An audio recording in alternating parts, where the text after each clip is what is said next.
అన్నీ బాగున్నప్పుడు అందరూ కలిసారు, మెలేశారు, ఎక్కడెక్కడో కలిసినోడు కూడా పలకరించిపోయాడు. పరిస్థితులు తారుమారేసరికి ఒక్కడు కనపట్ల.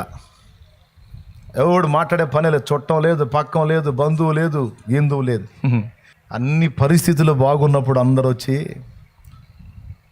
ఎక్కడెక్కడో కలిసినోడు కూడా వచ్చి పలకరించిపోతుంటాడు. ఇంకా చెప్పాలంటే కొన్నిసార్లు మన సొంత వాళ్ళే మనకు శత్రువులు అవుతారు. ఇంకా వాళ్ళే రోడ్డుకు లాగాలని చూస్తారు. అట్లా అవుతాయి పరిస్థితులు, అట్లా వస్తాయి. బాధలకు ఒక బాధ అయితే, సొంతోళ్ళు అయ్యి ఉండి ఇట్ట చేస్తున్నారు ఏందిరా అని ఇదొక ఏడుపు. ఆదుకోవాల్సిన వాళ్ళు రోడ్డుకు లాగటానికి చూస్తున్నారేంటి? అవమానాల్ని కప్పాల్సిన వాళ్ళు అవమానపరచాలని చూస్తున్నారు. ఇది ఎక్కడి దారుణం రా అని ఇదొక ఏడుపు. కానీ జరిగింది, పరిస్థితులు అట్లా వస్తాయి. అలాంటి వేళ ఓ రోజు కూర్చొని మాట్లాడుకున్నాం. మా అన్నయ్య డబ్బులు తీసి ఇచ్చాడు మా నాన్నకి. మంచి పవర్ఫుల్ పురుగు మందు కొనుక్కొనిరా, పిల్లలు కూడా పోద్దాం, మనం కూడా పోసుకుందాం, మొత్తం పోసుకొని చచ్చిపోదాం. ఎందుకంటే గుళ్ళు తిరిగాం, గోపురాలు తిరిగాం, సిద్ధాంతాలు అయినాయి, మంత్రగాళ్ళు అయిపోయారు, బంధువులు అయిపోయారు, స్నేహితులు అయిపోయారు, అంతా అయిపోయింది. ఇక మనకు దారే లేదు, దిక్కే లేదు, ఇక మనం బయటపడే ఛాన్సే లేదు. రోజు రోజుకి కృషించిపోయి దరిద్ర గొట్టు బతుకులు ఎందుకు? పోతే పోయిద్ది, కాసేపు కళ్ళు మూసుకున్నామంటే చచ్చిపోతాం. గొడవే లేకుండా పోయిద్ది. ఆ పని చేద్దాంలే, తీసుకుంటా నా నాన్న ఇస్తే. మా నాన్న కన్నీళ్ళు పెట్టుకున్నాడు.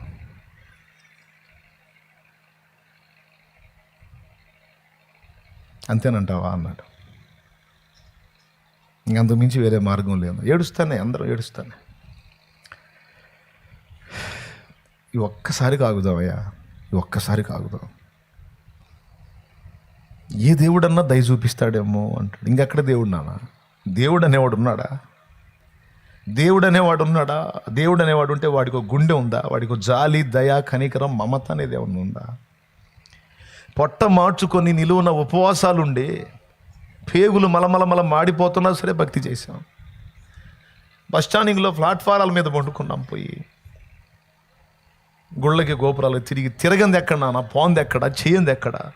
ఎక్కడన్నా దేవుడు ఎక్కడున్నాడు నాన్న? ఎవరికేం ద్రోహం చేసావు? ఎవరికేం అన్యాయం చేసావు? ఎందుకు మనకి కర్మ పట్టింది? ఎందుకు ఈ గతి పట్టింది? ఎందుకు నాన్న మనం బతకాలి? చచ్చిపోతే పోయింది నాన్న. ఓర్న అందరం ఏడ్చుకుంటా. ఏం చేయాలా? అలాంటి పరిస్థితి, అలాంటి స్థితి వచ్చినప్పుడు ఇంకా నిరీక్షణ ఉంటుందండి ఎవరికైనా?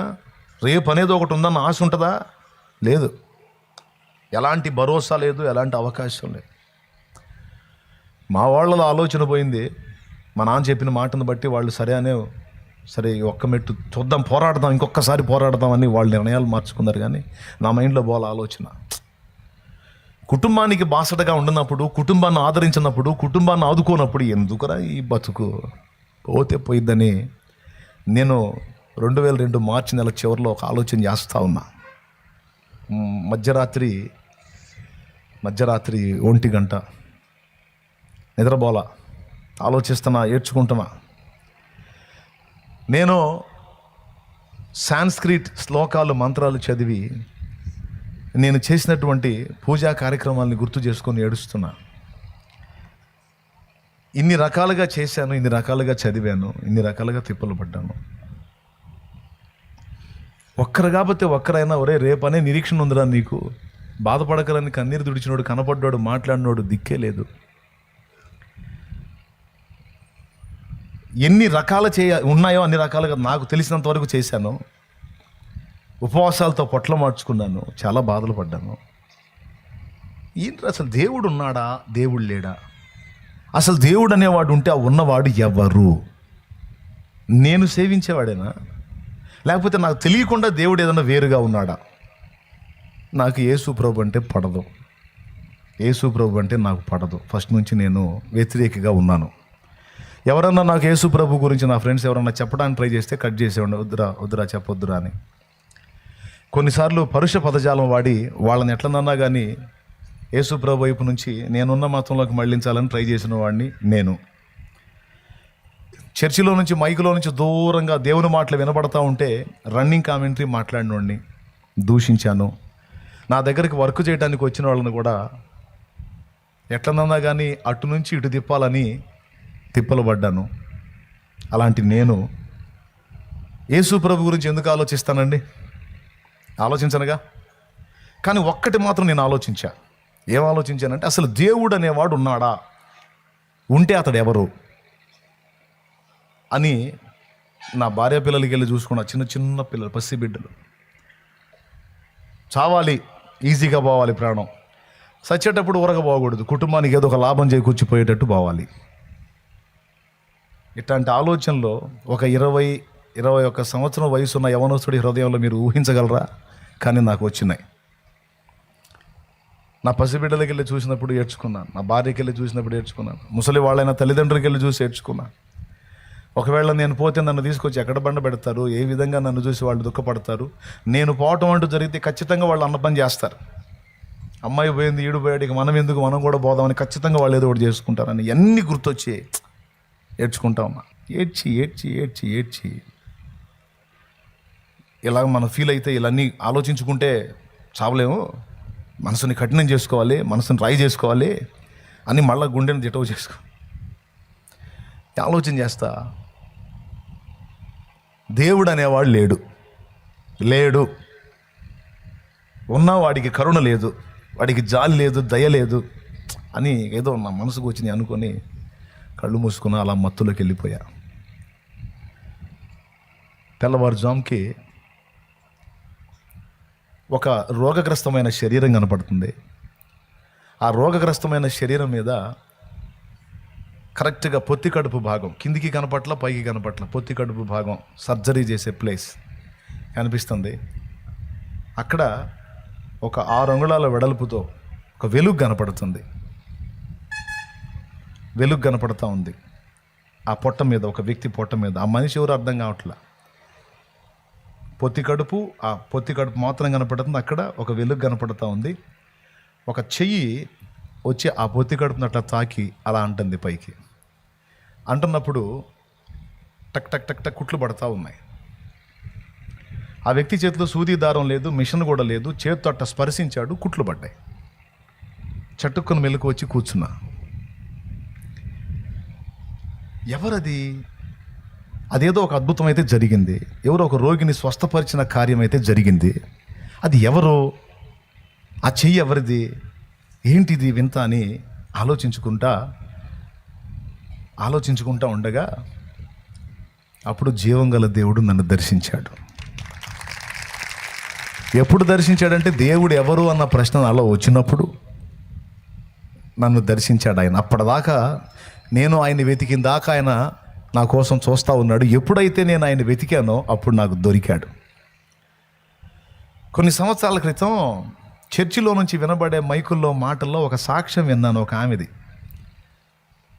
క్యాన్సర్ గడ్డతో బాధపడింది. అప్పట్లో క్యాన్సర్కి ట్రీట్మెంట్ లేదు. క్యాన్సర్ వచ్చిందంటే ఇక క్యాన్సిల్.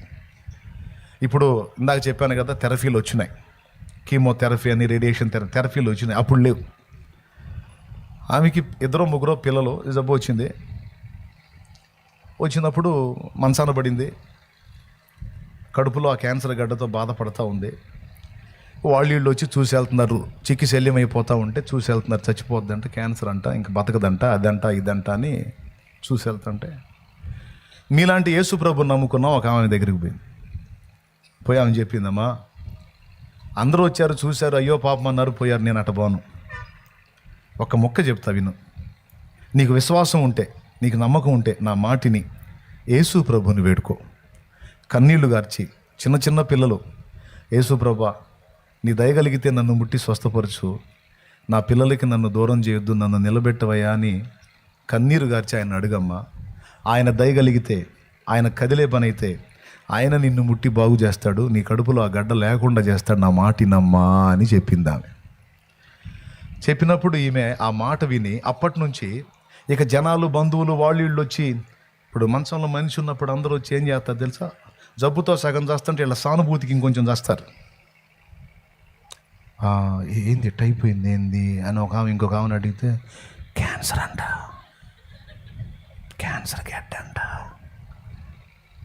అమ్మో క్యాన్సరా, అట్టయితే ఇక లేదుగా, మరి అదేగా, అందుకే అట్ట అయిపోయింది, ఆ పాడు జబ్బు ఏడొచ్చిందనమ్మా, మింగేస్తుందమ్మా.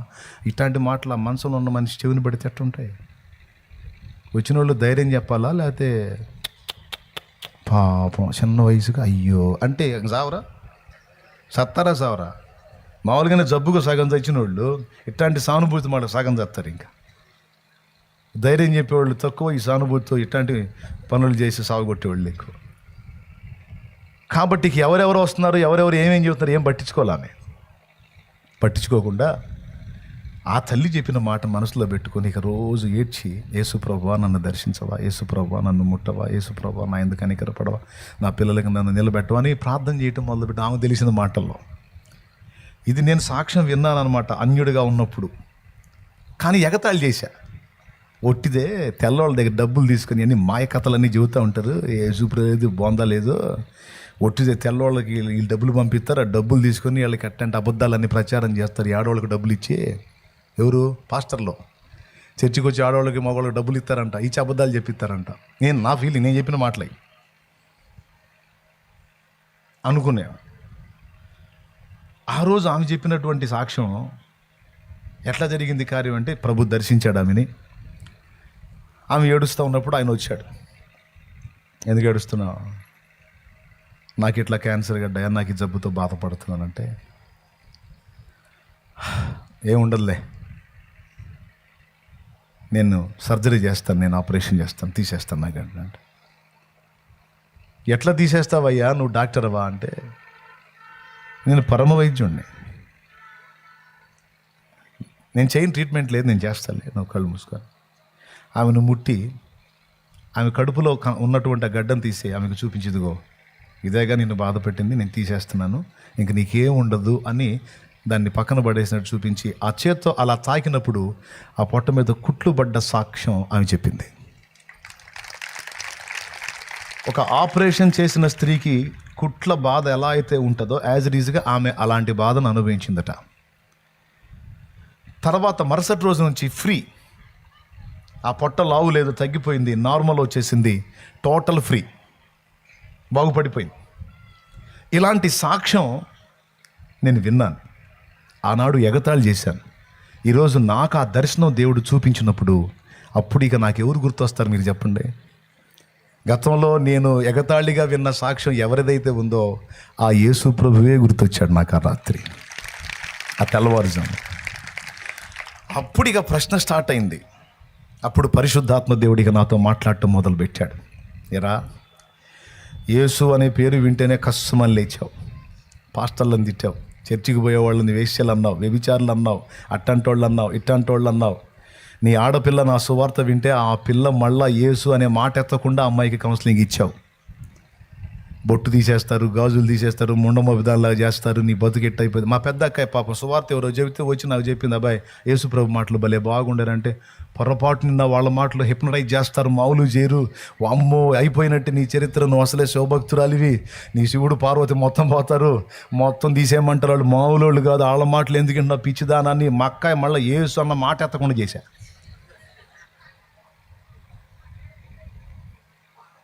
దేవునికి స్తోత్రం కలుగును గాక. అట్లాంటి వాడిని నన్ను దర్శించి, ఎరా నా పేరెత్తితే కస్సుబుస్ అన్నావు, ఇక లేదురా దిక్కు. నేను అనుకుంటున్నాను, చూడు ఒక పట్టం తిరిగిద్దా మైండ్, నాకు కనపడ్డది నేను మొక్కినోళ్ళు అనుకుంటున్నా. చూడు అసలు నాకు కనపడదు నేను మొక్కినోళ్ళు. యేసుప్రభు ఎందుకు అవుతాడంటే అప్పుడు పరిశుద్ధాత్మ మాట్లాడాడు, మరి ఏ నామమున రక్షణ కలగదు, ఆకాశము క్రింద ఇవ్వబడిన ఈ నామముననే యేసు నామమునే రక్షణ. లే, తిరిగావు, చేసావు, అయిపోయింది, తిప్పలు పడ్డావు, నానా బాధలు పడ్డావు, ప్రయాసపడ్డావు, అయిపోయింది. ఇక నీకున్న ఒకే ఒక మార్గం యేసే. లేచి వెళ్ళు, అక్కడికే వెళ్ళు, యేసును ఆశ్రయించు, నీవు సమాధానం పొందుతావు, విమోచన పొందుతావు. ఇక మారుమోగుతుంది నా చెవిలో దైవస్వరం, దేవునికి స్తోత్రం కలుగును గాక. ఉండబట్టలేక మా అమ్మ దగ్గరికి వెళ్ళా, 4:30 టైం. మా అమ్మ గాఢ నిద్రపోతుంది, లేపా. మా పెద్దోళ్ళ మాట తీసుకోవాలిగా. మా అమ్మ దగ్గరికి పోయామా, ఉలిక్కిపల్లి ఏందయ్యా అంది. నేనే చర్చికి పోతామా అన్న. ఏంది అంది. చర్చికి పోవాలనుకుంటున్నా అన్న. చర్చికి అసలు ఈ జాములు లేవటం ఏంది, నువ్వు ఈ జాములు లేచి చర్చి ఏంది, ఏమైందయ్యా అంది. ఏమైంది కాదమ్మా, నేను చర్చికి వెళ్ళాలనుకుంటున్నా అన్న. అప్పటికి జుట్టు పెంచుకున్నా, తిరుపతి వస్తానని. నాకు 2 కొడుకులుగా పెద్దోడికి పిలకేసాం, అక్కడే తీస్తామని. అయ్యా, నీ మొక్కులైతేనేమి మా మొక్కులైతేనేమి 25-30 మొక్కులు ఉన్నాయి. ఎన్ని? 25-30 మొక్కులు ఉన్నాయి. 1 కాదు 2 కాదయ్యా. అసలుకే బాధలు తల్లాడుతున్నాం. ఆ మొక్కులు తీరవకపోతే వాళ్ళు ఏం చేస్తారో కూడా తెలీదు. ఎందుకు వచ్చిన గొడవయ్యా? ఆ యేసు ప్రభు దగ్గరికి పోతే ఇక దేనికి మనం పోకూడదు, దేనికి మొక్కకూడదు అంటారు వాళ్ళు. అసలుకే బాధల్లో ఉన్నాం, కాస్త ఆలోచించాయా అంది. నేను అన్నాను, మీకు ఊహ తెలిసిన దగ్గర నుంచి అయ్యే చేశారు, మా చేత కూడా అయ్యే చేయించారు. మీరు నెమ్మదిగా ఉన్నది లేదు, మేము నెమ్మదిగా ఉన్నది లేదు. నేను ఫైనల్గా ఒక ఆలోచన చేసుకున్నాలే రాత్రి. నా ఆలోచన నాకు చెప్పలా, చెబితే అదురుపోయిద్దిగా, చెప్పలా. అప్పుడు నన్ను యేసుప్రభు దర్శించాడు.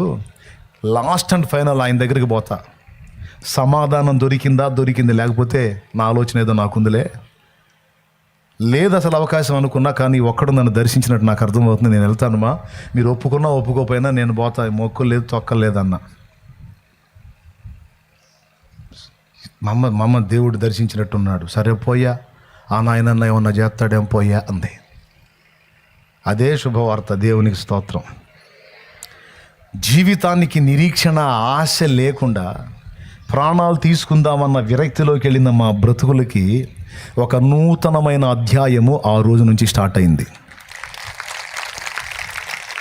ఏ రోజైతే ఆయన దగ్గరికి వెళ్ళి, ఆయన రెక్కల నీడకు వెళ్ళి ఆయన సన్నిధిలో కూర్చున్నానో, ఇక ఆ రోజు స్టార్ట్ అయింది బ్రదర్ నా లైఫ్లో ఒక టర్నింగ్ అనేది.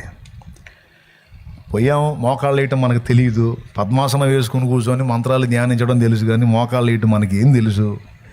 పోయి మోకాళ్ళు వేసుకొని, అందరూ మోకాళ్ళు వేసారు మనం కూడా వేయాలి అని వేస్తే మంటలు పడుతుంది, అలవాట్లేదుగా. కాసేపు మోకాళ్ళు వేసి అట్టనే ఉన్నా పట్టుదలగా. చాలా ఏడుపు వచ్చింది. ఎవరికి చెప్పినా అందరూ ఏడుస్తున్నారు ఇంట్లో.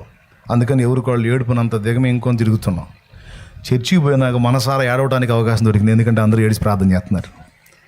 వాళ్ళ ఏడుపులో మన ఏడుపు కలిపేయచ్చులే అని చెప్పి మనసారా ఏడుచుకోవడానికి ఇక్కడ బలే ఉందరో, మొత్తానికి యేసుప్రభు ఏమో కానీ ప్రశాంతంగా ఏడవచ్చు. ఇక్కడ అందరూ ఏడుతున్నారు, మనం కూడా ఏడవచ్చని ఏడ్చి 3 ప్రశ్నలు ప్రభు ముందుంచా.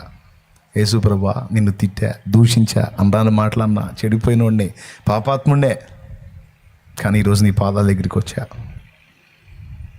నువ్వు ఏడున్నావు? ఈ కన్నీళ్ళు తప్ప నాకేం మిగలేదు, నన్ను చూస్తున్నావా అని అడిగా. నీకు మేము ఆరాధించే వాటికి సంస్కృతంలో మంత్రాలు చదవాలి, శ్లోకాలు చదవాలి. మరి నీకే భాషలో చదవాలో మాకైతే తెలియదు, నాకు తెలియదు. నాకు తెలిసిన ఈ తెలుగు భాషలో నాకు ఉన్న పరిస్థితుల్లో మాట్లాడుతున్నా, నా మాటలు నీకు అర్థమవుతున్నాయా అని అడిగా. 2. 3వది, నీవు నాకు సమాధానం ఇస్తావా అని అడిగా. మొదటిది ఏంటి? కన్నీళ్ళు తప్ప నాకేం మిగలలేదు, నువ్వు చూస్తున్నావా. 2వది ఏంది? నా మాటలు నీకు అర్థమవుతున్నాయా. 3వది ఏంది? నువ్వు నాకు సమాధానం ఇస్తావా, బాగు చేస్తావు. ఈ 3 మాటలు దేవుని ముందు నుంచి కూర్చున్నా. కాసేపటికి నా హృదయంలో ఒక స్వరం, అటు చూడు, అటు చూడు, అటు చూడు, అటు చూడు, ఆ గోడకెళ్ళి చూడు, గోడకెళ్ళి చూడు, గోడకెళ్ళి చూసా. ఏ 3 ప్రశ్నలు నేను అడిగానో ఆ 3 ప్రశ్నలకి సమాధానం ఆడ కనపడుతుంది.